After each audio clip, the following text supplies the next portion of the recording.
Hello everybody, I'm Kate Cass, and welcome to our edition of Let's Talk About, and welcome to the latest installment of To Infinity War and Beyond. Now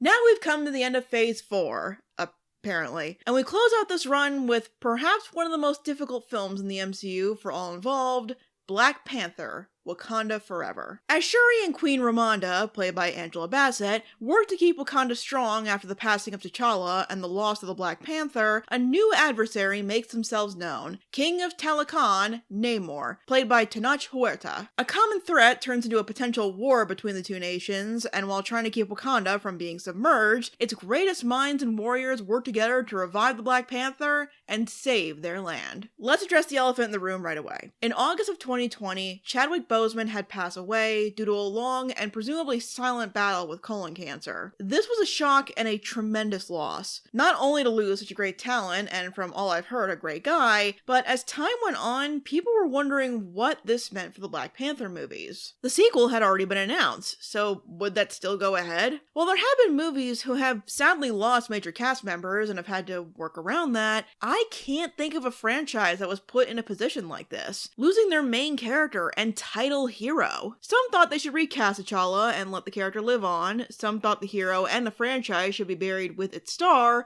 and some were speculating about a successor. But as far as I'm concerned, they handled the situation remarkably well. After boldly opening the movie with T'Challa's funeral, when the higher-ups in Wakanda lose their king, their hero, and their friend and family member, there's no great roundtable discussion about replacing him or how helpless Wakanda is without him. Like when people usually pass, they just continue to go about their lives. Just maybe a bit emptier than before. The Black Panther doesn't leave a gaping hole in the safety of Wakanda. They are seen as more vulnerable, but they are more than capable of handling any threat to their country, which there's quite a bit of lately since Wakanda is dealing with a lot of complications from the outside world. The transition to Wakanda becoming a more open country to the world at large has apparently not been an easy transition. Understandably, the Wakandans are hesitant to export vibranium, and they are proven right in their concerns when other countries attempt to rob them of the resources they now know they have. I really love how this movie builds on the choices of the first one, and how, regardless of the intent of those actions, noble or otherwise, there were still consequences. Intent only matters so much when you have to deal with the aftermath, from the abuse from other nations at Wakanda's outreach, to the destruction of the heart-shaped herbs, possibly ending the legacy of the Black Panther forever. But like I said, just because Wakanda is seen as weaker now, doesn't mean they are. The first Black Panther was graced with one of the best supporting casts in the MCU, particularly when it comes to the caliber of their acting. In a pretty smart move, the responsibility of carrying this movie is now placed on all of their shoulders, but they all do an exceptional job carrying it together. There are a lot of wonderful dynamics with this rotating cast, whether characters are together for the entirety of a scene or just a few seconds. Everyone's got their own unique journey in this movie, but they work alongside each other beautifully, creating conflict, alliances, and growth. The biggest surprise to me was Queen Ramonda. I mean, it really shouldn't have been. Bassett is a highly well-regarded actress, but Queen Ramonda herself had a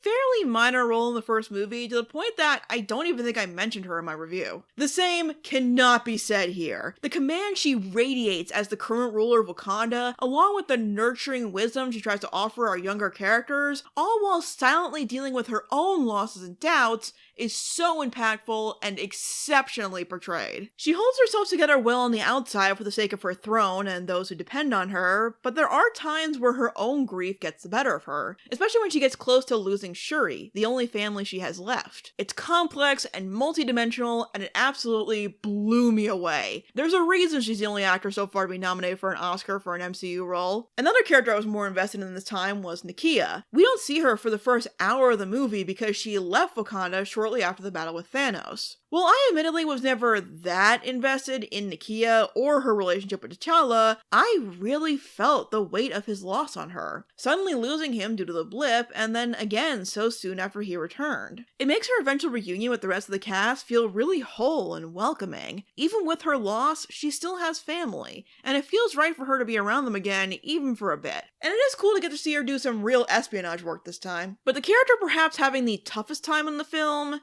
is Shuri. In the first movie, Shuri is eccentric, smart-mouthed, and constantly smiling. But very quickly it's apparent that the circumstances of the last year or so have made her more withdrawn. It's almost strange at first to see Shuri so quiet and reserved, holed up in her lab where she feels the most useful working on this and that. We'll go more into this later, but Shuri definitely feels like she has something to prove here. She feels immense guilt at the one time she's really failed at something. It's a nice dilemma to give her because failure is something a lot of younger people who are seen as gifted struggle to come to terms with, but when that failure is not being able to cure your own brother, that's gonna weigh heavier than any other failure possibly could. When he finally asked me to help him, I couldn't. The ancestors would give me gifts and skills to help me save my brother, and I couldn't. So once I get to the encounters that kickstart the plot, Shuri tries her best to stand up to threats and find clever solutions out of problems, and she's still good at it. While Shuri is dealing with more grief and roadblocks that have forced her to grow up more, there are still glimmers of the girl she was, and I appreciate that. The only problem is that the situation is far bigger than anything else they've faced before. Remember the whole other nations wanting to get vibranium thing?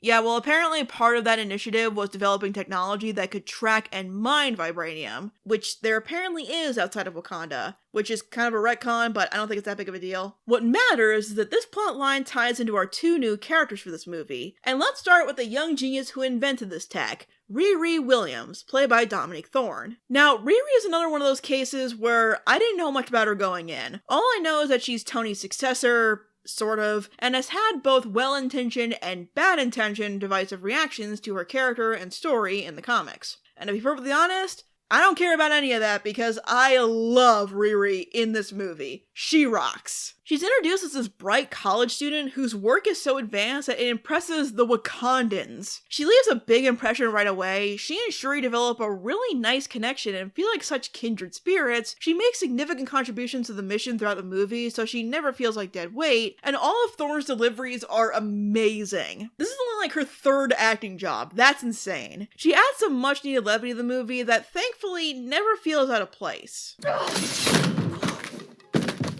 Put a spear in here! Who brought a spear in here? I like her.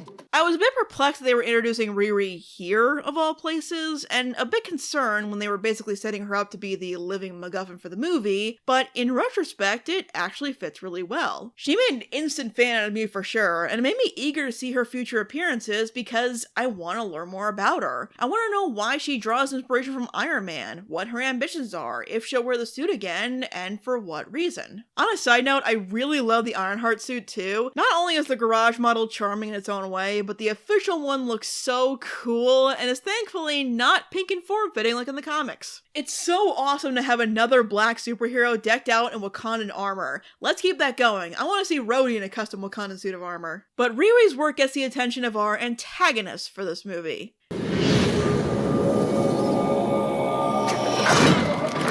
Hey, Way of the Water came out the month after this. Wait your turn. Leading the not V is the long-awaited MCU debut of Namor. Another one I wouldn't have expected to see in a Black Panther movie, although I realized very recently that apparently Namor and Black Panther have a rivalry in the comics. But for this movie, it winds up being a fitting parallel to our Wakandan heroes. The new search for vibranium compromised the secrecy of Namor's country Talokan, who also benefit greatly from their own source of vibranium. The introduction of Namor is great. First off, he looks fantastic. They even made the ankle wings not look ridiculous, or at least not ridiculous enough that it takes away from his intimidating presence. That's the other thing about Namor. He's a credible threat right away, but with only one show of strength technically. There's just one cryptic encounter with Namor in the first hour of the movie. He doesn't even fight our heroes directly through most of the film. Before then, most of his presence is felt through his warriors or legends of his power. And it works. Even if you're not familiar with how powerful he is from the comics, you get the message right away with very little. But like Killmonger before him, once we learn what his deal is, it creates a sense of, maybe not sympathy, though I do think Namor is a sympathetic character, but an understanding of how we got to where we are. Namor's backstory is a tragic one, steeped in disease, slavery, and war. Basically every tragedy tied to colonialism. But in this story, the native people are drawn out, but return with the power to fight back, with a ruthlessness that earned Namor his alias. The child without love Namor. Oh, that's clever. That's very clever. Very clever.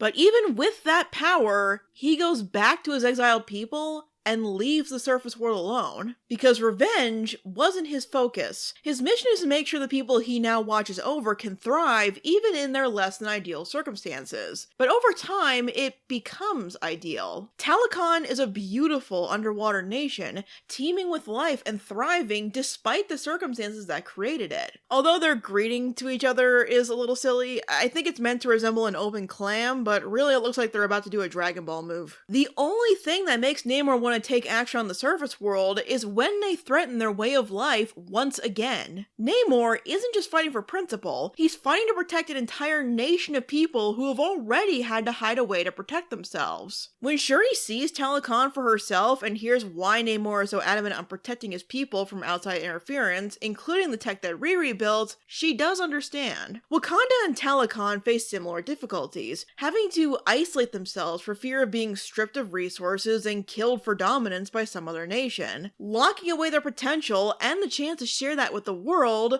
because the world has told them that if they do, they'll take advantage of it, or worse, destroy them. This is given a very bite-sized confirmation in the subplot with Everett Ross that includes the return of Valentina De Fontaine, who not only leads the program to search for vibranium, but is absolutely giddy about what she could use it for in a way that totally doesn't give off major supervillain vibes. She's also apparently Ross's ex-wife, which, I mean, okay, I know it's not super relevant, but I feel like I couldn't not mention it. I really didn't know what to expect from Namor going into this movie, but I really respect the direction they took him in. One minute, he's good to his people and respectful towards Shuri, and the next, he's killing people by the dozens and sees killing a teenage girl as a just solution to maintain the peace he's worked to achieve for hundreds of years. Namor speaks of these dark declarations of destroying everyone on the surface world and going to war with Wakanda, but does it in such a calm and informative way. Like, he knows he can do it with little to no difficulty. And turns out,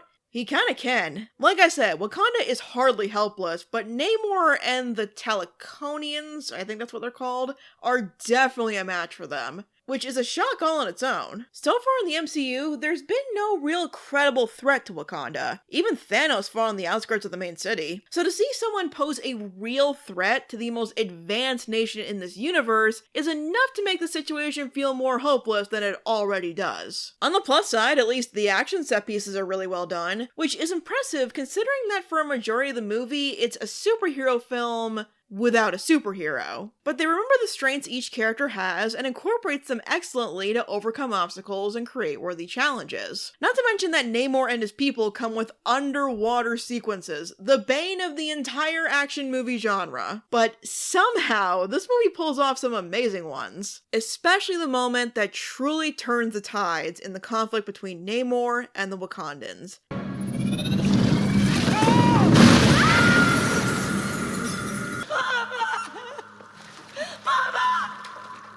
This was a shock on par with Aunt May's death in No Way Home. If not more so, because we already opened the film with losing our central hero. Never in a million years did I think they'd add even more loss to this film by killing off Ramonda, leaving Shuri as the last surviving member of the royal family, truly and utterly alone. Shuri being forced into the position of queen, right on the verge of a war with such a powerful kingdom, pushes an ongoing theme in this movie to the forefront. This has always been a part of the Black Panther franchise, but is much more prevalent in Wakanda Forever, especially with Shuri essentially being the main character now. The ongoing challenge of balancing tradition and progress. This takes on all sorts of forms throughout the film. On one end, you have things like the rivalry going on between Okoye's more traditional worldview and Shuri's more progressive mindset, which is very amusing. But it goes to a whole nother level when Okoye is stripped of her Dora Milaje status after failing a mission. She still has that desire to protect, but needs to find a new way to do it. Instead, embracing a new title as the first of a new group known as Midnight Angels, trained traditionally, but equipped with highly advanced robotic armor. It's a very harmonious symbol of old and new coming together, and offers some wonderful character development for Okoye in the process. That and these things look really sick. On the other, you have Riri, whose very advanced understanding of technology is rooted in helping her dad's work as a mechanic and uses both advanced tech and crude metalwork to create her Ironheart suit. But the largest recurring instance of this theme is within Shuri's continued rejection of tradition. Shuri's never been huge into the spiritual side of her culture, but it only got worse after her brother passed away because it's tied too much with what she's lost. Shuri's trying too hard to move forward, using her scientific outlook as a way to cope, but not taking the time to look back and reconcile. This is obvious right away when in the very first scene of the movie, she's so caught up with trying to find a cure for T'Challa that she denies being with him in his final moments. The movie does a beautiful job portraying how important it is to learn from the past to forge a bright future. What do we keep with us as time goes on, and what do we leave behind? Everyone remarkable learns something from somewhere. Inspiration comes from unlikely places and can grow into something far more impressive than what inspired it. The montage of suiting up is all about bringing the past into the future, with the crowning moment being when, almost 2 hours in, the Black Panther finally returns.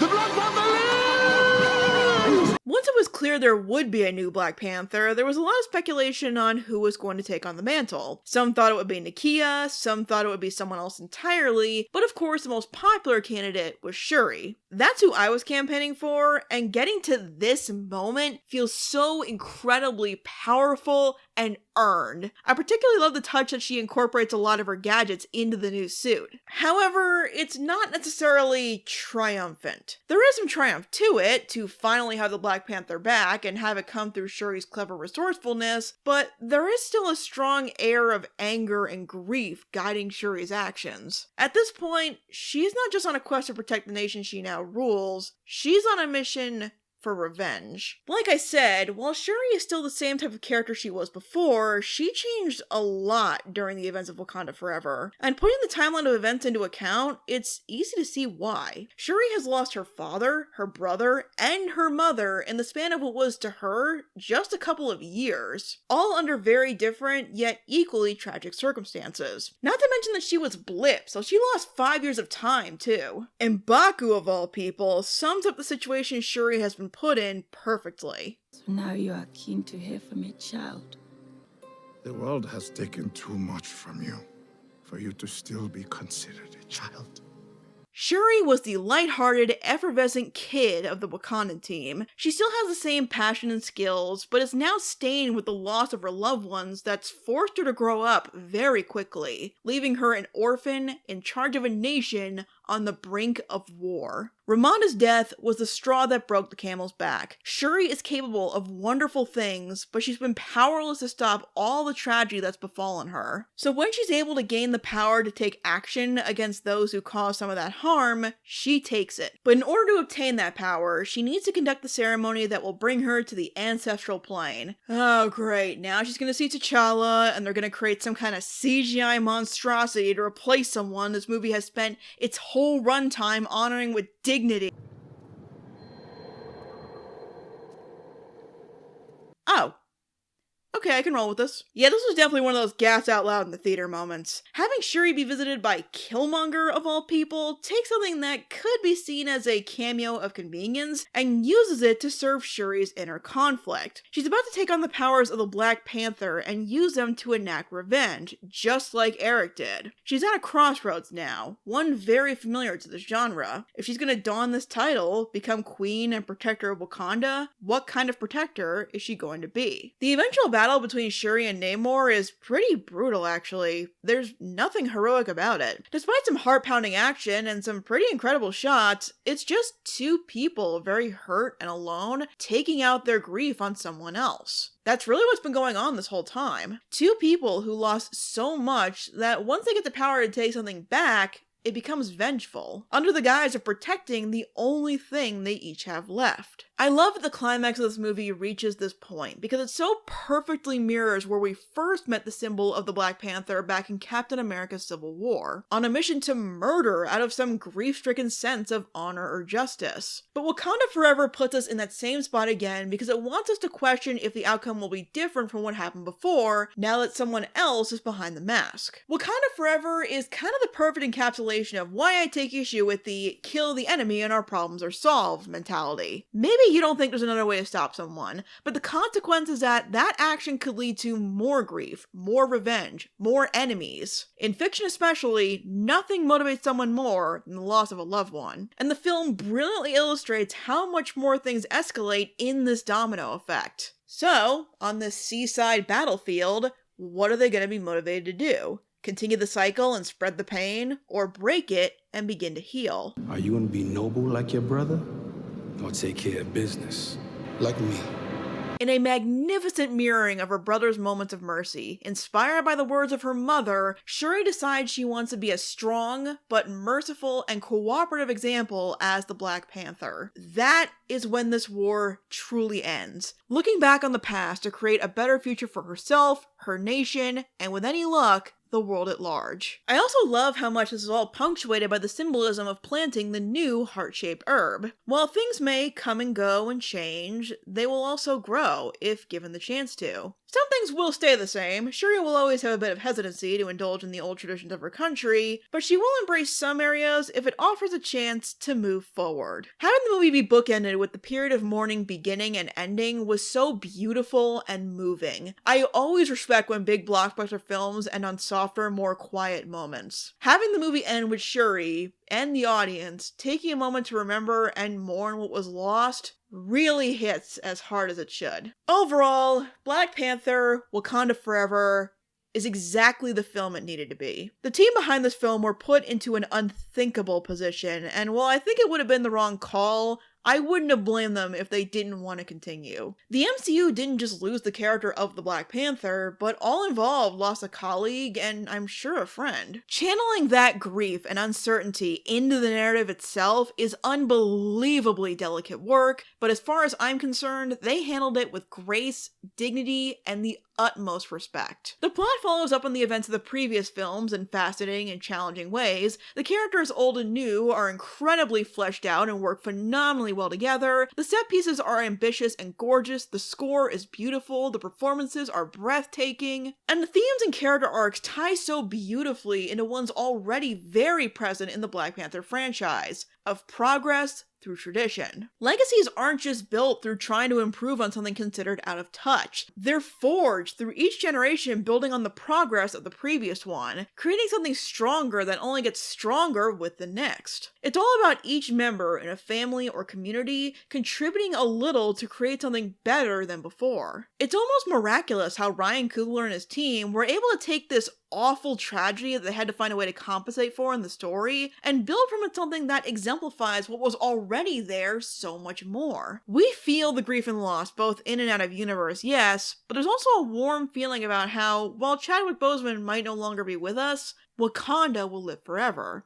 The Black Panther will live forever. He left an impact, and while he can never be replaced, what he helped build can live on. You know, Wakanda Forever is a more fitting end to Phase 4 than I thought, because it embodies something that's been present through most of these projects. Things change, losses are felt, and the world gets more complicated through adversity, but life goes on. And the ones who try to do their best under those pressures and circumstances, who exemplify the best of what inspired them and strive to maintain that, are the ones who will hopefully make the world a better place now and forever. Thanks for watching, everyone. Definitely let me know what you thought of this film in the comments below. That's why the series is called Let's Talk About. I want to give a very special thanks to my patrons who help support my content, including Chelsea A. Crandall, David L. Sproul, Jinx Productions, and Wait in the Wings. If you'd like to join these fine people in supporting my content while getting cool exclusive perks, you can check out my Patreon page at the link in the description, as well as my other social media if you'd like to check any of those. Thank you so much again for watching, and I will see you guys